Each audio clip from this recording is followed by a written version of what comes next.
하겠습니다. 하나님 아버지, 우리에게 구원을 주시되 독생자 예수 그리스도의 완전한 그 희생을 통하여 저희를 구원해 주시고 오늘날에도 우리를 지키시고 보호하시며 또 구원의 그 완전한 성취를 위하여 쉬지 아니하시고 일하시는 하나님 아버지, 오늘 또 저희들에게 오후의 시간에 그 무엇보다도 우리 주님께서 하나님 아버지의 독생자 되심과 우리가 하나님의 자녀됨과 또 그러한 의미들이 무엇인지 함께 살펴보려고 합니다. 주님의 은혜가 우리 가운데 있게 하시고 우리의 새로운 깨달음뿐만 아니라 신앙의 고백에도 적용되도록 저희를 선하게 인도해 주시기를 원합니다. 오늘 또 복된 시간이 되게 해 주옵소서. 예수 그리스도의 이름으로 기도 올리옵나이다. 하이델베르그 교류문답 13번째 주일에 해당된 내용입니다. 33문부터 4문까지. 오늘은 좀 안쪽으로 들어가면 그리스도의 신성에 관한 것인데요. 예수님께서 하나님의 아들이시고 또 우리가 하나님의 자녀인데 이 두 가지의 구별을 통해서 예수님의 신성을 어떻게 이해해야 할지 그러한 내용들이 담겨져 있다고 봅니다. 그래서 1번, 2번, 3번이어야 되는데 1번 잘못 넣은 거고요. 자, 앞에 보시면 제33문답에는 그 하나님의 아들의 신성을 가르치기 때문에 우리는 이제 보다 더 깊이 살펴볼 필요가 있는 거죠. 33문은 예수님께서 하나님의 아들이신 것과 우리가 하나님의 자녀들이라고 하는 것, 그 사이에 근본적인 차이가 뭐가 있는가, 그거를 우리가 살펴보려고 합니다. 그리스도께서는 하나님의 독생자요 또 영원한 참 하나님의 아들이시지만 우리는 그분의 은혜를 통해서 하나님께 입양된 자들입니다. 이런 사실들을 이제 33문에서 한번 살펴보려고 합니다. 34문답에서는 그 예수님께서 우리의 구주 되심, 그런 이유와 그 사실에 대해서 좀 세밀하게 살펴보려고 하겠습니다. 자, 33문 질문 함께 읽겠습니다. 우리들도 하나님의 자녀인데 유독 예수님만 외아들이라 불리는 까닭은 무엇입니까? 백송이 자매님께서 그 1번 그 사도신경의 두 번째 단락, 사도신경의 두 번째 단락, 그 외아들 우리 주 예수 그리스도를 믿사오니 라는 고백 중에서 그 외아들이라는 내용을 살펴보는 교리문답입니다. 이 고백은 예수님이 성부 하나님의 유일하신 아들이시니 외아들이요 독생자라는 사실을 담고 있습니다. 우리의 중보자이신 예수 그리스도께서는 영원 전부터 성부 하나님의 독생자라는 고백입니다. 요한 사도는 복음서 첫 장에서 이러한 내용을 강조했습니다. 말씀이 육신이 되어 우리 가운데 거하심에 우리가 그의 영광을 보니 아버지의 독생자의 영광이요 본래 하나님을 본 사람이 없으되 아버지의 품속에 있는 독생하신 하나님이 나타내셨느니라. 그러므로 우리가 예수 그리스도를 믿을 때 그분은 성부 하나님의 유일하신 아들이라는 것을 근원적으로 알고 믿어야 할 것입니다. 네. 그 베드로가 예수님께 대답할 때 그 주는 그리스도시요 바로 이어서 하나님의 아들이십니다라고 하는 고백도 같은 맥락일 거예요. 예수님께서 유일하게 하나님의 아들이신 것, 그리고 이 땅에 오신 분으로는 유일하게 하나님이시라고 하는 것, 그러니까 이런 사실들을 믿는 이 신앙이 얼마나 중요한지를 베드로의 신앙 고백에서도 이미 밝혀진 거고, 사도신경에도 이 두 번째 단락에 이게 아주 중요하게 언급됐다고 하는 거예요. 그래서 두 번째 단락, 그 외아들 우리 주 예수 그리스도를 믿사오니라고 하는 이 단락 안에 이제 마지막으로 이 부분, 외아들 대신, 독생자 대신 하나님의 유일한 아들이심에 대해서 알고 신앙 고백하는 것은 매우 중요하죠. 그렇죠? 자, 그러면 다음 박스 1번, 답 1번 같이 읽습니다. 예수님만이 하나님의 영원하신 참 아들이시기 때문입니다. 마이크 또 어디 있죠? 네, 전사님께서. 그리스도께서는 그의 신성에 따라 하나님의 본성적인 독생자요 그분의 본질과 본성이 성부와 동일하신 것입니다. 그분은 성부 하나님의 본질로부터 영원 전에 나셨기 때문입니다. 그분의 나신 방식은 우리의 이해를 초월하는 것입니다. 아버지께서 자기 속에 생명이 있음 같이 아들에게도 생명을 주어 그 속에 있게 하셨고 성부께서 그분에게 생명을 전해주셨습니다. 그리하여 그분은 스스로 사시며 그 생명으로 말미암아 모든 피조물들을 살리십니다. 즉 만물은 생명이신 그리스도의 신성으로 말미암아 존재하는 것입니다. 오직 그리스도만 당신의 신성에 따라 하나님의 유일한 아들이십니다. 왜냐하면 예수 그리스도는 성령으로 말미암은 잉태의 은혜와 말씀과 인격적으로 연합되셨기 때문입니다. 즉 말씀이 육신이 되어 우리 가운데 거하신 것입니다. 네. 그리스도의 본질, 그리스도의 본성, 이런 부분이 굉장히 어려운 용어이긴 한데 이렇게 한번 생각을 해봐요. 저는 이런 설명을 참 뭐랄까 같이 보충해서 듣는 게 참 좋았는데 이런 거예요. 우리들이 인간의 경지에 있는 존재잖아요. 우리는 인간의 경지. 그러면 우리 밑으로는 짐승의 경지가 있잖아요. 그래서 인간의 경지에 있긴 하지만 너무 못된 놈들은 짐승 같은 놈들이다. 심지어는 금수만 또 못한 놈이다. 이런 표현을 쓰잖아요. 경지가 있는 거거든요. 인간의 경지, 짐승의 경지가 있는 거예요. 그러면 우리 위로는 딱 한 분만 존재하신 거예요. 신의 경지에 계신 분만 계신 거예요. 근데 성삼위 하나님, 성부, 성자, 성령께서 신의 경지에 계신 거죠. 완전한 이 세 분은 연합을 이루시고 유격적 연합을 이루시고 사역에 있어 다양한 각도의 사역을 드러내 보여주셔서 특히 말씀으로 우리 가운데 계시해 주셔서 우리로 하여금 성부 하나님, 성자 하나님, 성령 하나님으로 인식하면서 믿고 있잖아요. 누가 물어요. 너 예수님 믿니? 나 예수님 믿죠. 예수님 믿는 것은 하나님 믿는 것과 어떻게 달라? 예수님 믿음으로 하나님을 믿는 거예요. 그럼 네가 믿는 하나님은 어떤 분인데? 라고 물으면 성부 하나님, 성자 하나님, 성령 하나님으로 존재하셔요. 그리고 성부 하나님과 성자 하나님 사이의 관계, 그 다음에 성부 하나님과 성자 하나님과 성령 하나님 사이의 관계를 우리가 아는 대로 진술해 말할 수가 있죠. 네가 믿는 하나님은 어떤 분이야? 삼일체 하나님이세요. 이렇게 고백할 수 있어야 되거든요. 그러면 예수님은 이 땅에 인간의 몸을 입고 인간으로 태어나셨는데 어떻게 하나님이 되셨냐? 그러면은 이제 그분은 본시 인간의 몸을 입고 태어난 시기는 있으셨지만 사실은 존재적으로는 영원전부터 하나님 아버지와 성령 하나님과 영원전부터 존재하셨어요. 하나님의 때가 되어 인간의 몸을 입고 이 땅에 오신 거죠. 그래서 존재의 근원이 영원, 그러니까 존재의 시작이 없어요. 영원부터죠. 영원까지. 모든 존재는 시작이 있고 끝이 있는 거잖아요.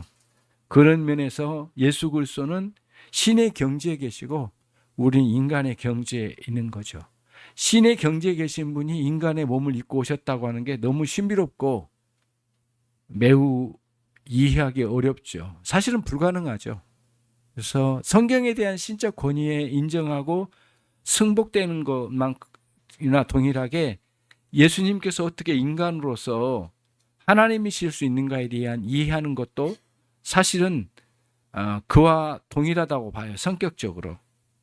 그걸 승복되어지고 믿어지고 설복되어지는 거야말로 성령님의 역사하심이 아니고는 불가능한 일이죠.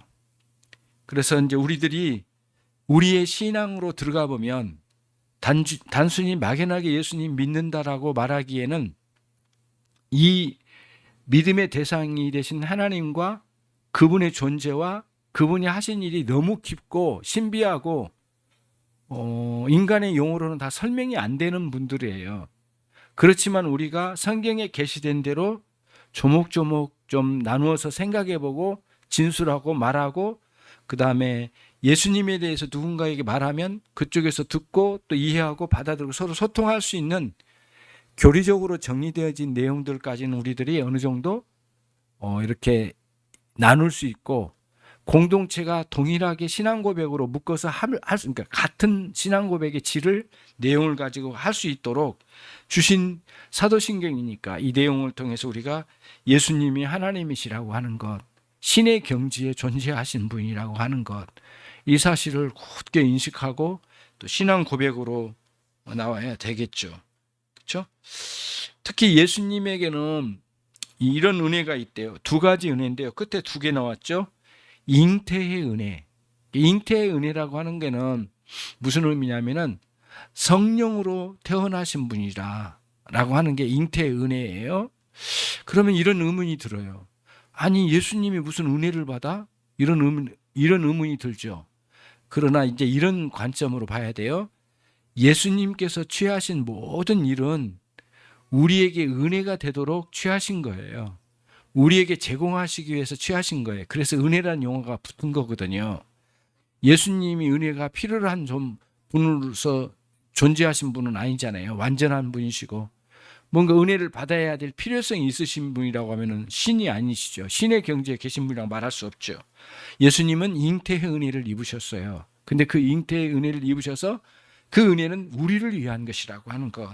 두 번째는 말씀과 인격적으로 연합되셨다고 하는 것. 그렇죠? 예수님 당신 자신이 전 존재가 말씀이요. 또 영원히 존재하신 로고스로 존재하시다가 또 계시의 말씀이 시작된 창세기로부터 모든 말씀이 예수 그리스도와 연관지어져 있고 사실은 하나도 빠뜨릴 수 없이 그리스도와의 연관된 계시의 말씀들이죠. 그런 관점에서 예수님은 말씀 자체이시고 진리이시며 계시된 모든 말씀과 연관되어지고 또 그걸 주관하시고 또 그 계시의 말씀들이 그리스도에 의해서 성취되어 우리에게 드러내 보여주신 거고요. 말씀이 육신이 되어라고 하는 이 표현들이 여기서는 말씀과 인격적으로 연합되셨다 이런 표현을 쓰게 되는데 아무튼 예수님에 대한 이러한 인식들이 필요하고 또 신앙 고백에 우리 적용해야 되겠습니다. 답 2번 박스 같이 읽습니다. 그러나 우리들도 예수님을 통하여 은혜로 말미암아 하나님의 자녀로 입양되었습니다. 자, 백송희 자매님이 크게 2번 이제 하나님의 자녀들에 대하여 살펴보겠습니다.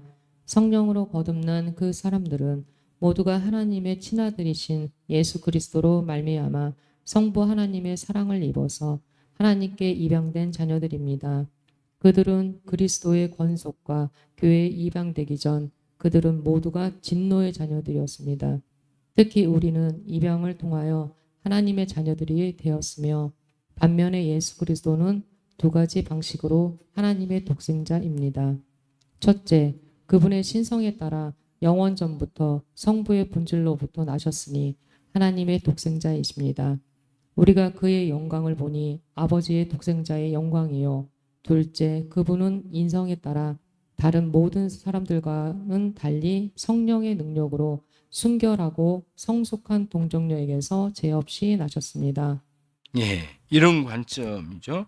우리와 예수 그리스도와의 차이를 왜 말을 하느냐라고 물으면 이런 반문이 있었다고 해요. 있어요, 실제로.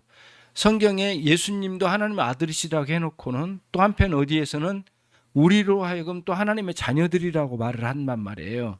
이 차이를 설명하면서 뭐가 드러나요? 이제 우리가 하나님께 입양된 존재로 있다고 하는 것, 누구를 통해서? 예수 그리스도의 대속의 은총을 통해서, 예수님을 통해서 입양됐다고 하는 거예요. 우리가 입양자거든요. 입양받은 자거든요. 그러면 예수님은 어떤 차원에서 하나님의 아들이시란 말인가? 라고 하는 것을 의문점을 갖잖아요. 결국에는 예수님의 신성을 또 말하지 않고는 안 돼요. 하나님 되심을. 다시 말하면 영원히 하나님과 함께 하셨고 하나님께 나셨다고 그래요. 하나님으로부터 나셨다고 하는 분이에요. 근데 이때 나셨다고 하는 것은 우리 인간들이 자기 자식을 낳는 것의 개념으로 생각해서는 안 되는 매우 신비한 내용이고 충분히 이해하기 어려운 내용이고 접근하기 쉽지 않은 내용이에요. 그런 관점으로 예수님은 영원히 하나님 아버지로부터 나신 분이에요. 그렇죠? 그리고 성령님은 그런 관점에서 하나님 아버지와 예수 그리스도를 통해서 보냄 받으신 분이에요. 성령님은 이런 용어를 써요. 그러니까 사용할 때 나셨다고 할 때 이게 영원히 나신 것도 어느 시간이나 또 어떤 방식이나 이걸 우리가 쉽게 상상하기란 어렵고요. 굉장히 신비한 세계에 묻혀 있는 거죠, 사실은. 그럼에도 불구하고 분명한 것은 하나님 아버지께서 나셨다고 하는 표현을 통하여 하나님 아버지와 우리 주 예수 그리스도와의 뗄래야 뗄 수 없는 영원한 관계를 충분히 설명하려고 이런 용어가 이제 도입되고 우리에게 가르쳐진 것이죠. 자, 전도사님께서 그러므로 하나님의 아들이라는 관점에서 계시된 은혜는 네 가지가 있습니다. 첫째, 창조의 은혜입니다. 둘째, 성령으로 말미암는 잉태의 은혜이며 셋째, 말씀과의 연합의 은혜입니다. 넷째, 입양의 은혜입니다. 이 네 가지 중에 그리스도께 속한 은혜는 성령으로 잉태되신 은혜와 말씀과의 연합하신 은혜입니다. 말씀이 육신이 되어 우리 가운데 거하심에 태초부터 있는 생명의 말씀에 관하여는 우리가 들은 바요, 눈으로 본 바요, 자세히 보고 우리의 손으로 만진 바라. 이 생명의 말씀은 베들레헴에 나셨을 뿐 아니라 이미 태초부터 아버지와 함께 계시다가 우리에게 나타내신 바 된 분이시니라. 예, 자 거기까지. 자, 하나님 아들과 관련지어서 은혜를 생각해 볼 필요가 있는 네 가지로 구별해서 생각해 볼 수 있다고 하는 거예요. 이 구별은 그 하이델베르 교리문답을 처음 만들었던 우르시누스라고 하는 분이 이걸 진술한 내용을 요약한 겁니다. 그게 해설집에 나온 내용들인데 보면은 첫째는 창조의 은혜. 우리가 하나님의 창조를 입은 자로서 은혜를 받은 자예요. 그렇죠? 그러니까 모든 만물이 하나님의 창조를 입은 존재들이에요. 그래서 은혜를 받은 존재들이에요. 모든 만물이 강아지나 돼지나 모든 존재가 하나님의 창조를 입어서 은혜를 입은 존재들이에요. 그렇죠? 그 중에서도 인간은 가장 으뜸이 된 존재로 창조해 주셨어요. 왜 그럴까요? 하나님의 창조의 세계를 다스리도록 맡겨주시기 위하여. 그래서 인간에게는 굉장히 중요한 책임감이라는 게 있거든요. 그 다음에 질서를 따라서 해야 할 도덕성이 있는 거고요. 굉장히 중요하잖아요. 이게 망가지면 인간 이하의 존재 그 격으로 떨어지는 거죠. 그래서 한 주간에도 제가 좀 굉장히 마음에 슬프고 힘들었던 것 중에 하나가 뭐냐면은 또 이번에 신림동에서 살인이 일어났잖아요. 나는 거기서 굉장히 마음이 아프더라고요. 뭐냐면은 학교 선생님인데 출근하다가 끌려가지고 죽임을 당했단 말이에요. 야산으로 끌려고 와서. 그것도 대한민국의 수도에서요. 가장 세계에서 경찰력이 좋다고 하는 대한민국 안에서요. 그러니까 핸드폰을 어디 카페 가지고 식탁에 탁자에 올려놓고 나도 누가 화장실 갔다 와도 안 가져간단 말을 자랑스럽게 하는데 나는 가장 추악한 게 우리 이 대한민국 한 법안에서 일어났다고 생각이 돼요. 너무 마음이 아프더라고요. 예? 나쁜 일상에서 가장 자기 책임을 다하려고 그렇게 열심히 하던 선생님이래요. 다른 사람보다 책임감이 가장 뛰어났다고 그래요. 어느 정도냐면은 다른 선생님이 참가해야 될 것을 대신 참가해 주면서까지 자기 책임을 다했다고 그러더라고요. 교사들, 학교의 교사들이 순번으로 돌아가면서 교육을 받는데요. 근데 거기에 일정 선생님이 채워져야만 교육이 진행되는데 모자라가지고 자기가 간 적이 많대요. 그런 선생님이 끌려가서 죽임을 당하고 너무 마음이 아프지. 인간이라는 게 얼마나 추악한 존재고 책임감 없고 이 도덕성이 무너져 있는가를, 하나님으로부터 얼마나 많이 떠나 있는가를 보면 알 수 있어요. 하나님의 창조를 입은 자체가 은혜이거든요. 두 번째는 성령으로 말미암는 잉태의 은혜예요. 이거는 예수님께서 직접 관련이 있는 잉태의 은혜잖아요. 성령으로 말미암아 잉태되셨으니까 그 잉태도 사실은 우리에게 은혜를 주시기 위한 방편의 길이에요. 방법이고 원리죠. 그 다음에는 아까 말씀드린 것처럼 말씀과 연합하심. 네 번째는 또 우리에게 직접 관련되어 있는 입양의 은혜가 이제 우리에게 있는 거죠. 그래서 우리에게는 창조의 은혜, 그 다음 입양의 은혜, 그렇죠? 창조의 은혜, 구속의 은혜가 겹으로 있는 거죠. 하나님은 은혜로 사는 거예요. 사실은 은혜로 존재하고 있는 거거든요. 자, 그럼 다음 우리 전사님이신가요? 이로써 한번 더 읽겠습니다. 이로써 그의 외아들 우리 주 예수 그리스도를 내가 믿사오니라는 이 항목에는 무슨 의미가 담겨 있습니까? 첫째, 예수 그리스도께서는 성부 하나님의 독생자이심을 믿는다는 것이며 그분은 하나님의 본성적인 아들이시며 영원 전부터 하나님의 본질로 나신 분으로서 참되신 하나님의 참 하나님이십니다. 둘째, 그분은 우리의 구원에 관련하여 하나님의 독생자라는 뜻입니다. 그분이 하나님의 아들이셔서 나를 하나님의 자녀로 입양시켜 주셨으며 나를 하나님의 아들로 삼으신 것입니다. 사도신경의 신앙 고백에서 우리는 이 사실을 믿는다는 것입니다. 네, 두 가지 면이죠. 한 가지 면은 예수 그리스도에 대해서, 한편으로 보면 나는 누구라고 하는 것, 하나님의 입양된 존재라고 하는 것 인식을 뚜렷이 가져가고 예수님이 어떤 분이라는 것. 베리갓 오브 베리갓, 그러니까 하나님 중에 하나님, 진짜 참 하나님이라는 표현이라고 그래요. 참 정말 이는 좋은 표현인 것 같아요. 아무튼 우리가 이제 그 사도신경에서 두 번째 단락 그분의 외아들, 하나님의 외아들, 우리 주 예수 그리스도를 믿사오니라고 하는데 외아들이라고 하는 이 부분을 고백할 때마다 나는 누구입니다라고 하는 것까지 포함됐다고 하는 것. 33문 같이 읽습니다. 예수님을 우리 구주라 부르는 까닭은 무엇입니까? 자, 그러면 우리 주라고 하는 고백에 대하여 백송의 자매님. 우리 주라는 고백에 대하여 생각해 보겠습니다.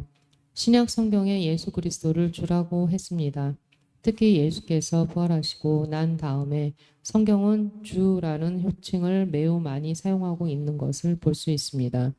우리 주라는 호칭의 의미는 나의 주인이시라는 것뿐만 아니라 만물이 모두가 예수 그리스도께 소유권과 통치권이 있다는 의미입니다. 특히 주님은 부활하신 후에 다음과 같이 말씀하셨습니다. 하늘과 땅의 모든 권세를 내게 주셨으니 그로 말미암아 모든 세계를 지으셨느니라. 이는 하나님의 영광의 광채시요 그 본체의 형상이시라.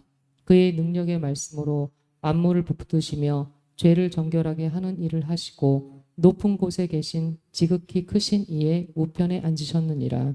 그리스도가 우리의 주가 되시는 것은 첫째, 우리와 함께 만물의 통치권을 갖고 계시기 때문입니다. 즉 그분은 핏값으로 우리를 사시고 구속하신 우리를 보살피시고 지키시고 끝까지 보존하십니다. 둘째, 우리와 만물은 그분께 속하였습니다. 때문에 우리는 영혼과 육체로 그분을 섬겨서 영광을 드려야 합니다.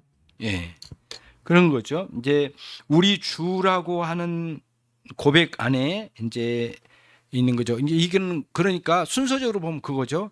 앞에서 제일 먼저 예수 그리스도는 독생자, 하나님의 유일하고 영원하신 독생자 이 부분을 이야기했고, 두 번째는 우리는 이방된 하나님의 자녀라고 하는 것. 그 다음에 이제 예수님을 우리가 누구로 불러야 되느냐, 우리의 구주, 주로 불러야 된다. 그 주님이라고 하는 이 고백에는 뭐가 있다? 나의 주인, 내 인생을 주관하신 분, 그렇죠? 나를 다루시고 끝까지 보존하시고 지키실 분이라는 의미도 있지만은 만물까지도 하나님 그 예수님은 다스리시고 통치하시는 분이다. 그 능력과 또 그 주관이 있고 또 거기에 대한 충분한 사랑과 능력이 있으신 분이라고 하는 것. 이것까지를 우리가 고백하고 이제 있다고 하는 거예요. 그래서 거기에 맞게 우리가 살아야 되잖아요. 사는 것은 하나님께 거기에 맞게 영광을 올려드려야 되겠죠. 그렇죠? 우리의 영혼과 육체에 전인격적으로 하나님께 영광을 돌려드려야 되겠죠. 답 1번 같이 읽습니다. 예수님께서 금이나 은이 아니라 그의 보배로운 피로 우리를 죄와 마귀의 권세에서 해방시켜 주셨고. 자, 전도사님께서 그리스도의 신성, 그리스도의 신성과 인성 모두가 우리의 구속을 이루고 우리를 당신의 권속으로 확보할 것입니다. 그분의 인성은 우리를 위해 대신 죽으심으로 우리의 구속에 충분한 값을 지불하셨으며 그분의 신성은 성부 하나님께 그 값을 드리고 그분이 구속하신 것을 성령으로 말미암아 우리에게 적용시키십니다. 그러므로 그리스도는 그분의 신성과 관련해야만 우리의 주가 되신 것이 아니며 그분의 인성과 관련하여서도 우리의 주가 되셨습니다. 예. 자, 그분이 죽으셔서 그러니까 인간의 몸을 입고 인성으로서 죽으셨잖아요. 그다음에 그래 죽으심으로 끝나고 그냥 예수님께서 승천하시고 마감 지어버렸다면 그냥 상관 안 해버렸다면 문제가 되잖아요. 그 이후에 있는 모든 존재들, 그러니까 예수님의 구원을 각 성도 하나하나에게 적용을 시켜야 되잖아요. 그래서 구원이 예수님이 이루신 구원이 객관적으로 있는 그냥 멈춘 게 아니라 한 사람에게 적용이 돼야 되잖아요. 그래야만 그 사람의 구원의 역사가 있죠. 그래서 예수님께서 이런 말씀을 하셨어요. 이제 제자들이 제발 우리 곁을 떠나지 말라달라는 투로 계속 예수님에게 붙잡듯이 이야기하니까 예수님께서 뭐라고 하시냐면은 나는 곧 떠난다. 내가 떠나게 되면 보혜사 성령을 너희에게 보내주겠다. 보혜사 성령이 오시게 되면 너희에게 더 유익하다는 말씀을 하셨어요.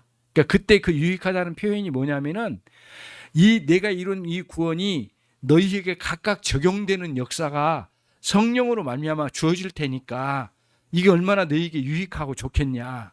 감사해라. 내가 떠나는 것으로 인하여 그러니까 떠나는 과정이 서운하고 힘들고 너무 압박이 오고 밖으로는 지금 한 사람 한 사람 잡아다 죽이려고 난리치고 있는데 예수님 떠난다고 하니 얼마나 겁이 질리겠냐고요. 나를 지켜주실 분이 이제 없는데 그러나 떠나시고 난 뒤에 보혜사 성령님이 또 오신다고 했는데 그분이 오셔서 결정적으로 하신 것은 우리에게 구원을 적용하신다고 하는 거예요.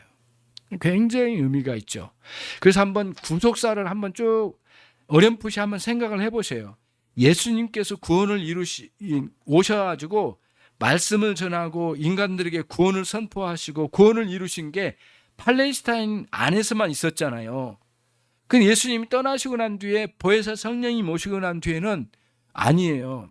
이 팔레스타인만이 아니라 밖으로 세계 만방으로 구원의 역사가 확산되는 역사의 흐름을 하나님께서 이루어 가셨거든요. 역사적 전체 구속사의 관점에서 볼 때도 예수님께서 이 세상을 떠나신 게 우리에게 더 유익했던 거예요. 그러니까 우리라고 하는 것은 온 이 땅에 있는 모든 인간 존재를 두고 하는 말이니까요. 그런 의미가 이제 담겨져 있죠. 답 2번 같이 읽습니다. 우리의 몸과 영혼을 당신의 소유로 삼으셨기 때문입니다. 자, 글수께서는 백송희 자매님. 그리스도께서는 여러 가지 점에서 우리의 주님이십니다. 첫째, 창조와 보존과 일반적인 통치의 권한을 통해서 우리의 주님이십니다. 물론 그리스도의 전반적인 통치는 우리뿐만 아니라 일반적인 모든 사람에게 적용됩니다. 심지어 악인과 마귀들까지도 적용됩니다. 우리는 말씀과 성령으로 말미암아 우리를 다스리시고 통치하시는 주님이십니다. 주님께 대한 우리는 믿음과 순종으로 다스림을 받아야 마땅한 것입니다. 둘째, 그분 자신에게 주어진 고유한 구속의 권한을 통해서도 우리의 주님이 되십니다. 셋째, 우리를 보존하시는 것을 통해서 우리의 주님이 되십니다. 넷째, 예수님은 우리를 예정하심을 통해서도 우리의 주님이 되십니다. 성부 하나님께서는 우리를 구원하실 것을 예정하셔서 우리를 그리스도께 맡기셨습니다. 그리하여 죄와 사망의 권세로부터 우리를 구원하시고 마귀의 다스림에서도 우리를 구하셔서 하나님의 계획하신 일을 완전하게 성취하실 주님이십니다. 예. 그런 관점에서 주님이신 거예요. 그러니까 주님은 이제 그런 면에서 우리들이 끊임없이 주님의 은혜 안에 우리가 존재하고 있거든요. 창조됐을 뿐만 아니라 보존되고 계속적으로 말씀과 성령으로 다스림을 받고요. 우리는 말씀에 대해서 믿고 순종함으로 따르고요. 그렇죠?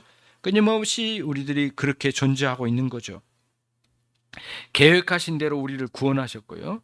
자, 그러면은 이제 위 내용을 정리해 봅시다. 우리가 이 모든 사실을 제대로 고백하려면 단지 사도신경을 지적으로만 받아들이는 것은 충분하지 않겠다고 하는 것을 알게 되죠. 우리는 거기에 그치지 않고 먼저 그리스도께 우리 자신을 낮추어야 되겠고, 그렇죠? 그리스도가 우리의 주님이심을 전인격적으로 고백해야 되겠죠. 단순히 입 바른 소리로만 해서는 안 되겠다, 이런 말이에요. 그러니까 행동으로, 사고와 자기의 사상에까지 정말 그리스도가 나의 주님이시라고 하는 것을 확신하고 또 굳게 소유하고 또 실천해야 되겠죠. 삶에 있어서까지. 그래서 전인격적으로 고백되어지는 신앙 고백이 돼야 되겠다.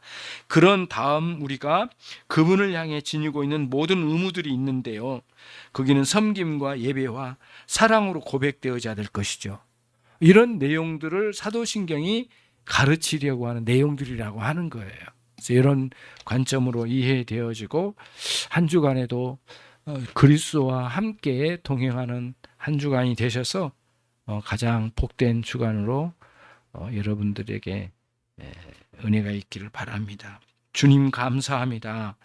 오늘 또 저희들에게 하이델베르 교리문답 33문과 4문을 통해서 그리스도의 신성, 그리고 우리가 하나님의 자녀됨에 대하여, 우리의 구주 되신 예수님에 대하여 세 가지로 나누어서 알게 되었습니다. 새롭게 들려준 말씀을, 이미 알고 있는 말씀이나 새롭게 정리되어 우리에게 주신 말씀 가르침을 감사합니다.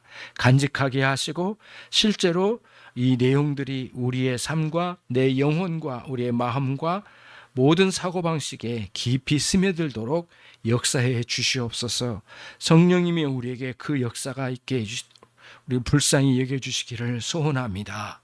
예수 그리스도의 이름으로 기도 올려옵나이다. 아멘.